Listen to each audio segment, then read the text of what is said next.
So thank you very much. It's good to be here, and we have been moving around to all of our city agencies and talking with the staff and meeting the people who make the city work. And for a long time, they've had great ideas. They had great ways of make government function. And, you know, it's unfortunate that, you know, as chief executives, sometimes we just don't listen.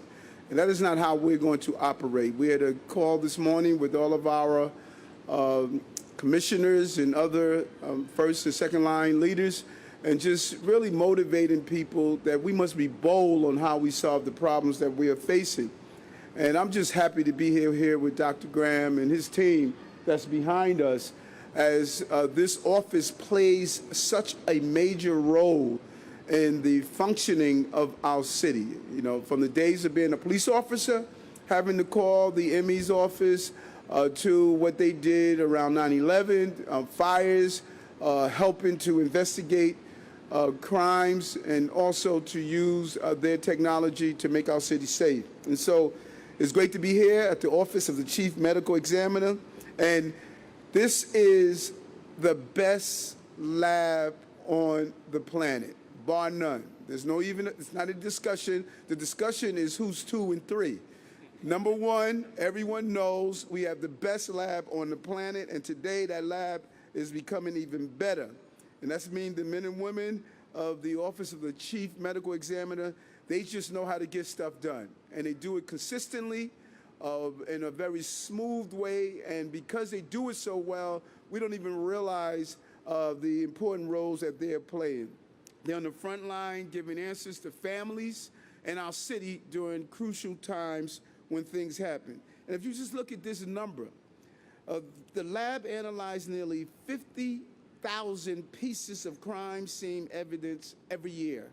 In 2021, the lab processed close to over 2,687 gun cases, a 59% increase compared to 2020.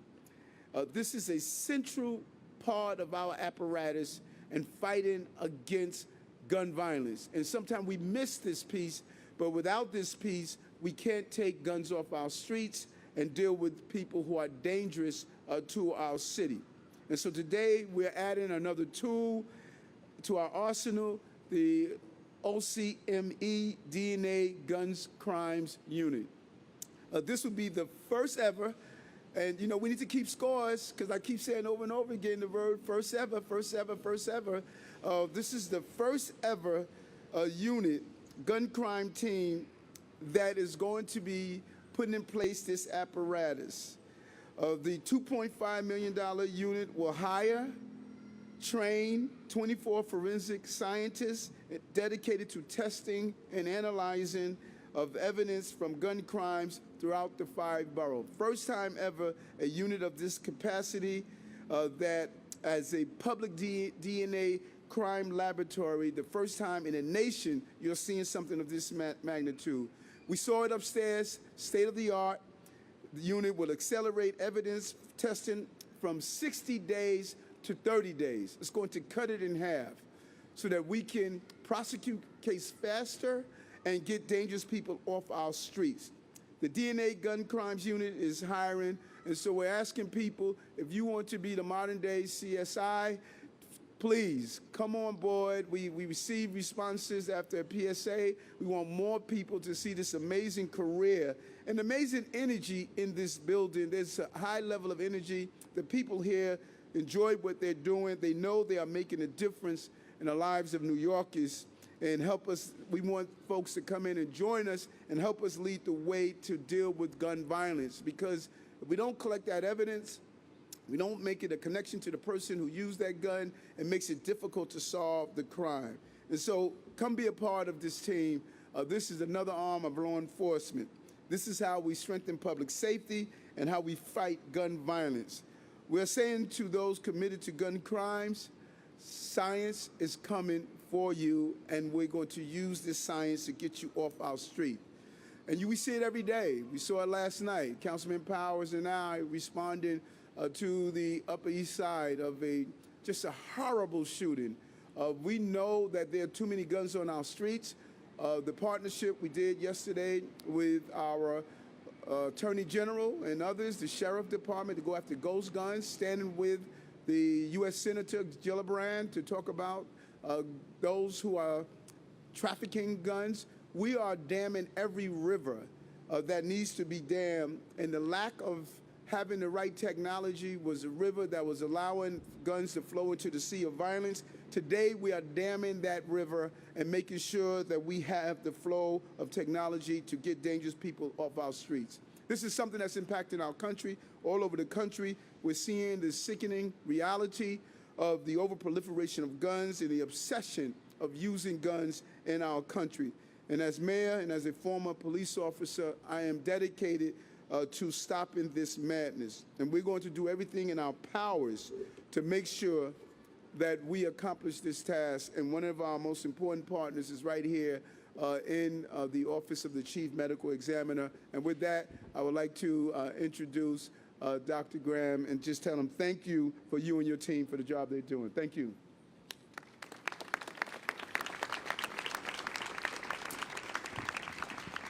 Thank you, Mayor Adams, very much. We're delighted to welcome you to the Office of Chief Medical Examiner, or the OCME, today, along with our distinguished guests. And we're so grateful to you for your support of our agency. OCME is, as the mayor said, home to the largest and most advanced public DNA crime laboratory in North America. We have a very proud history of science serving justice, and today we're taking another step in that critical mission with the launch of our new DNA Gun Crimes Unit. Our current turnaround time for gun crimes cases is already better and faster than most labs in the country.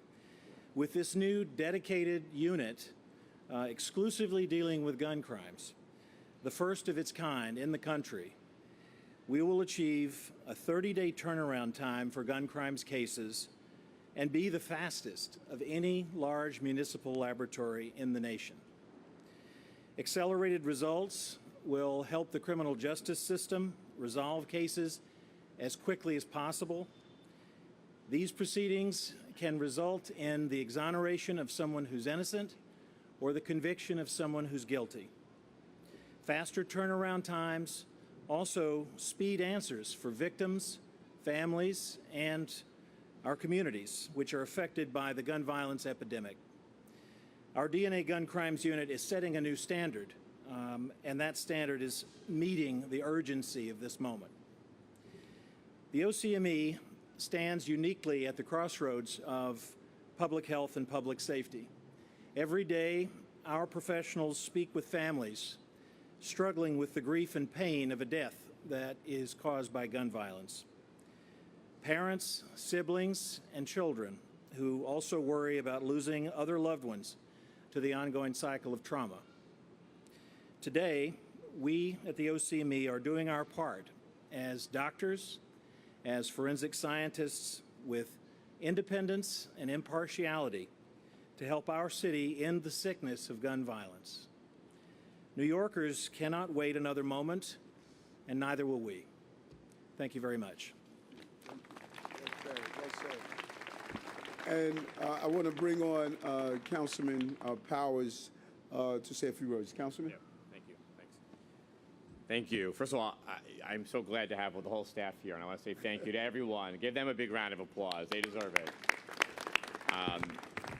You know, I walk by this building. I live right down the block, and I walk by this building, sort of recessed back here every single day, and I think so many other New Yorkers do too, and don't recognize or realize how important the work is that's going on in this building and in this whole area to really serve our city. But now it's getting even better, and as the mayor mentioned, he and I and others were up at the shooting last night on the border of my district on the Upper East Side, where another senseless tragedy took an innocent person's life. And in the wake of that, last night and today, all I've heard from constituents and New Yorkers is what is next, what is coming next. And the mayor, I know yesterday, spent his entire day and now today talking about steps that the city is going to take We obviously are also asking Albany to take steps to respond to the Supreme Court case from last week. But we have to use every single tool at our disposal right now to make sure, and every city agency has to be involved in the fight to reduce the senseless gun violence in the city, to get guns off the street, and to catch the people that are responsible for that. So this is an announcement that I hope does not fly under the radar. I hope New Yorkers recognize what this means. It means we will have the better tools that we need to catch those individuals like the one last night and to put them away and to keep them off our streets, because New Yorkers deserve that, and they deserve to have a city government that responds to that. So I'm just very deeply thankful for the mayor for staying on course here to continue to go after those who are bringing guns onto the streets and hurting New Yorkers. I want to thank the entire agency here, because you guys are, I think, often the unsung heroes of this city. You don't always get recognized for all the work you're doing, but you make our city safer, you make it better, and you bring a lot of justice to families here in New York City. So thank you. Thank you to the mayor. Thank you for everything you guys are doing for our city. And, and I also want to thank our Deputy Mayor of Public Safety, Phil Banks. During the time that we were talking about the labs, the coordination of bringing all of our entities together, his wisdom and knowledge just really helped us see where must we fill in the gaps. And that's the coordination that we're doing, and we're going to continue to roll out how we're coordinating. You saw the coordination with the Sheriff Department yesterday in Ghost Guns. You're going to continue to see the full complement of our law enforcement apparatus under his leadership as we professionalize and tear down those barriers that have prevented us in the past of solving these complicated crimes. And so we're open to any questions on topic.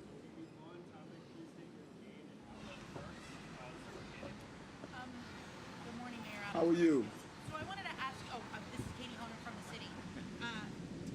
Last year there was a federal study that it's called an elimination database, and there's a federal study that actually asks law enforcement officers to submit their DNA to the database to rule them out in case of crime. This is from a UK study. But I'm curious, do you think that police officers and other law enforcement should enter into this database? And if not, I mean, it hasn't happened yet, and talk a little bit about this elimination database, because it can be helpful when looking to solve crimes in case, there's a cop on the scene, picks it up, his or her DNA is ruled out to help the technical examiner. Well, two things. Number one, we want to use DNA and science to solve crimes, to take dangerous people off the street. We want to do that. But we want to do it in strict compliance with the laws that are put in place. We're not going to violate any laws and any rules, but we want to use science as much as possible. That's a nice little sign. We want to, so our legal team is continuing to look at whatever rulings come down. We're going to comply. The Corporation Counsel, Judge Ash is going to comply. Judge Heinz Raddick is going to comply with whatever rulings that come down. So we are in compliance. We're in full compliance, whatever rule has come down. Dr. Graham, you want to add anything to that? I think that the elimination databases are useful. We have an elimination database for it is a requirement for all of our laboratory scientists to address the contamination issues that you were alluding to, and that's a standard practice in forensic science laboratories. I know as of last year there were 233 NYPD officers who had been part of the database. Has that increased? And it seems to make sense. You would eliminate people who are naturally going to be at the crime scene, picking up evidence to eliminate them. And do you think more police officers should be added to this database? I don't know the extent to which that's increased over the course of the past year, but I think as a general practice, any individuals involved in the handling of forensic evidence that certainly would be used potentially for DNA testing, it would be advisable to have them in an elimination database. Steve Burns, WCBS 880. I want to get an idea of if there's a percentage of gun cases where DNA is useful, and where is that DNA coming from in the act of the shooting? I think there are a lot of cases where you don't get DNA. So how do we kind of parse through this? We receive evidence in a couple of forms in gun crimes cases. One, swabs that are taken from guns that are found. In the areas of the guns that are swabbed, this is sampling that's performed by the NYPD. We, the OCME, do not obtain those samples. Those samples are submitted to us. But there are areas of higher yield of DNA on the guns. Swabs are taken and submitted to us. Other types of evidence are also submitted in gun crimes cases.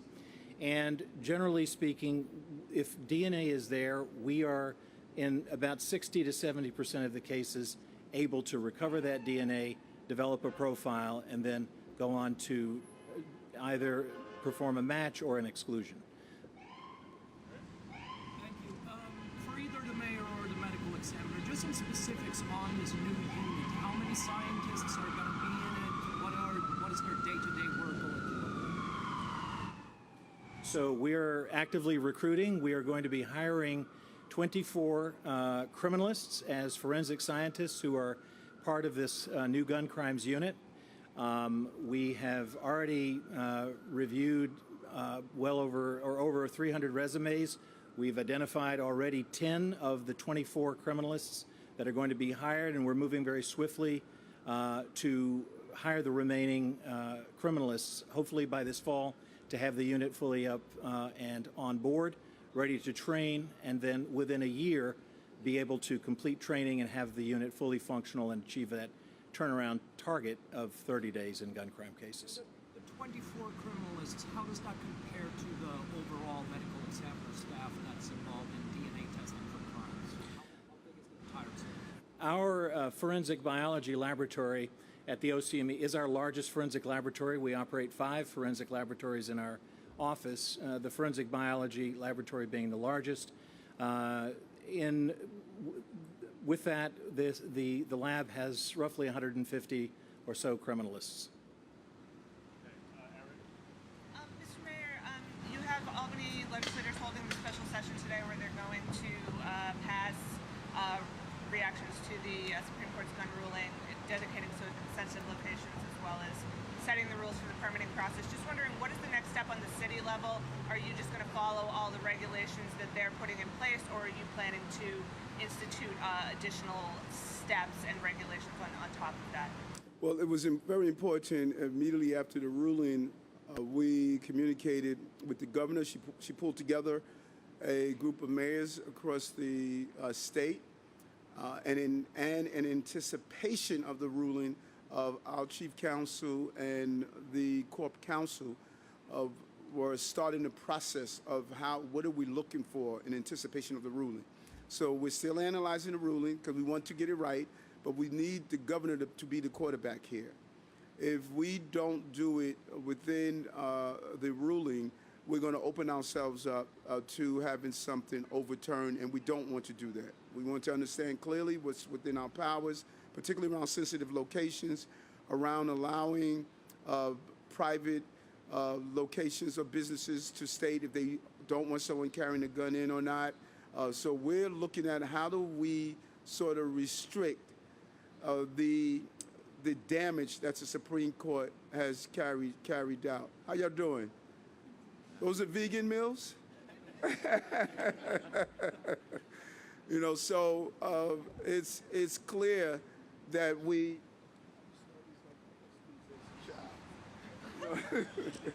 it's clear that you make a wish. That's how your wish happens. You know that you did that as a little girl, right? So it's clear that we have to coordinate how we do this. And so the governor, we were in communication with the governor's office, her legal team, and we have created what we believe are the best things to do, and now we have to execute the plan. Samantha, WNYC. How does this program differ from the program that was introduced in 2015 that was also analyzing DNA from guns? This will be part of the routine processing of gun crime evidence in our lab. This is simply an addition of a unit that is doing exclusively gun crimes work rather than doing different types of DNA evidence processing. It will be a team devoted exclusively to gun crimes that will be the sole focus of their work. Okay. Yeah. Pardon me, sorry. Dr. Graham or Mayor Adams. I'm just doing such a great job. I need to better understand where gun crimes were being processed, the DNA before that. Was it spread across a couple teams, a couple labs? The gun crimes were being processed as other types of DNA evidence is processed. Our criminalists are trained across a variety of types of evidence that come into our lab, from sexual assaults to property crimes to gun crimes. They're broadly trained, and though they, as an individual criminalist, would work on a variety of types of cases, whereas now this unit is going to focus exclusively with a set of criminalists on gun crimes. Mayor Adams, was the creation of this devoted unit in response to the gun violence that's ongoing now, or was it already underway, years underway? No, during the transition, Deputy Mayor Banks was looking at all of the units that's attached to public safety. And we discovered that many of the cases that were bottlenecked in the court system had to do with DNA testing. And we started the pursuit of doing a flow chart of where's the testing slow. And we discovered this, Dr. Graham, the team here, gave us some feedback. That's why I say it's important to talk to people who are on the ground. And we immediately said, let's allocate the money because we cannot allow these cases to remain open. Because some of the gun cases, the DAs won't move forward without the DNA testing. And so we're allowing these dangerous people to stay on the street. And so our goal was to say, let's get this testing done. Is there anything about pulling DNA off of a gun that is harder than, say, in any other kind of cases? I would say that it's not necessarily harder than any other kind of case. There are challenges with guns, as there are with other types of evidence, with respect to the amount of DNA that may be deposited on a gun by any individual, the quality of that DNA, the presence of a mixture of DNA. So the same challenges that are faced in a variety of types of DNA cases, we also face in gun crimes. So I wouldn't say that there's anything particularly more challenging about gun crimes. Just on that note, when a gun is found at the scene of a crime, is there any way or anything that could cause that evidence, the DNA evidence, to be destroyed by, say, the weather or things like that? Those are all factors that create challenges. The degradation of the DNA due to weather, due to heat, due to contamination with blood or other sources of potential contamination. Those are all challenges that the lab has to face in developing profiles for comparisons. Yeah, off topic. Yeah, I don't want to be a part of this off topic. You get bloody.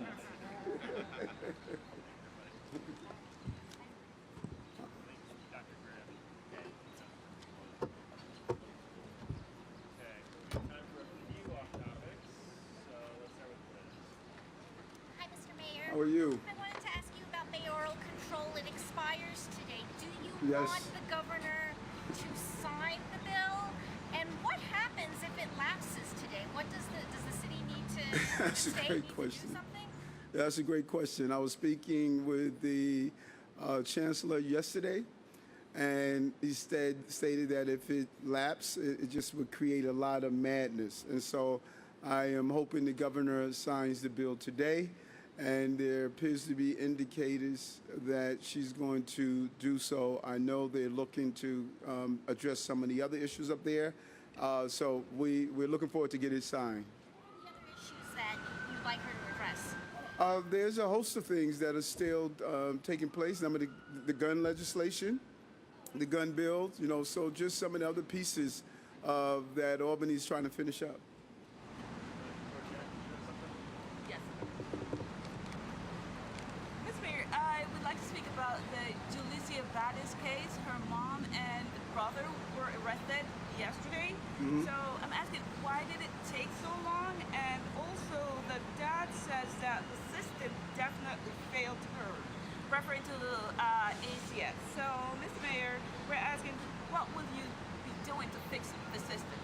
Well, we have to really examine exactly if there was a failure. You know, anytime we have cases like this, we're in a constant state of analyzing how could we do something better. And so I don't know if I support what the dad is saying around that. We are looking to see, was there something we could have done better? And let's continue to evolve, pivot and shift to produce a better product. And we're looking at that. When you say, why did it take so long? It's always important. You never want to prematurely present a case without all the evidence. If you do that and the person is found not guilty, then you open the door that you won't be able to go after them again because of the double jeopardy. And so it's crucial that when you bring these cases to the DA, when they bring it to trial, that we have all the evidence. And I'd rather we methodically carry it out so that we can get the conviction that we want and not just trying to just have a good soundbite that we made an arrest. It must be done correctly. Thank you. Mr. Mayor, just an update on the shooting from yesterday. Anything about a person of interest, and also where is that child now? Yeah, we strongly believe it was not a random shooting, that the victim was targeted, and the police department is still conducting an ongoing investigation, and we're going to catch this person that's responsible for this action. And the exact location of the child, we don't want to put out right now, but we are in communication with family members. Anything about motive or why she was targeted? Not at this time. It's still extremely active. The detectives are focused on it, and as I stated, we will bring this person to justice. Going back to the education issue, so the other bill that's pending is the class size bill. So obviously you're hoping that she signs mayoral control, but have you spoken to her about what she's going to do on the class size bill, and are you hoping that she won't sign that? I have been communicating with the leaders there. You know, we like the idea of class sizes. We just have to do it correctly, that we don't impact our ability to ensure that those students in those schools that are in need receive the support that they deserve. Now, class sizes have already dropped. Contractually for the UFT, the contract calls for 30-something students per class. We're down to 21.5 per class because we're hemorrhaging parents. And, you know, my biggest fear is that we get to a point where the federal government is going to have to reallocate our funding to our schools because of the drop in students. We have a hemorrhaging of families that are leaving the city, leaving the school system. And I had a conversation this morning with some of the congressional delegation to talk about we have to start gearing up to look at if we're going to lose federal funding because of what we are facing in the hemorrhaging of students. Thank you. One more on the mayoral control issue. Do you have any understanding of why the governor hasn't signed it? I mean, it's been weeks since. Right. And I don't know. I think that she was looking over other items that were pressing. I think this gun issues threw everyone into a refocus. So I'm not sure. I feel confident that it's going to be signed before the sunsetting. If she doesn't, you used the word madness. Is there some sort of plan B that kicks in if mayor control lapses? What actually happens?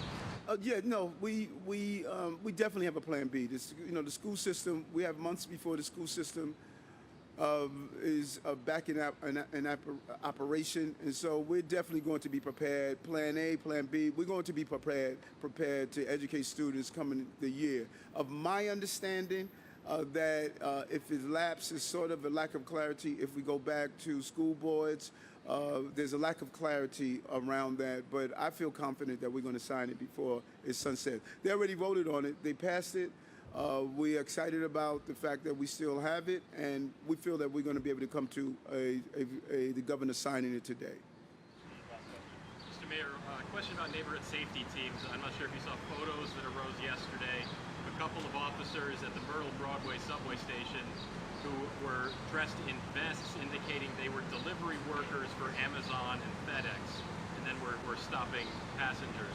Is that the vision you had for neighborhood safety teams, not just plain clothes, but dressed to deceive, essentially? Yeah, if I don't think you are deceiving bad guys that commit crimes, because bad guys that commit crime, they deceive us every day. If our neighborhood safety team received very strict direction, I don't know the photos that you're talking about, and if they were conducting a certain operation where they wanted to catch someone off guard that was committing a crime, then I say hooray to them. We need to be creative as bad guys are creative. We have to get guns off the streets. We have to stop the violence. And I'm all straight ahead in doing so.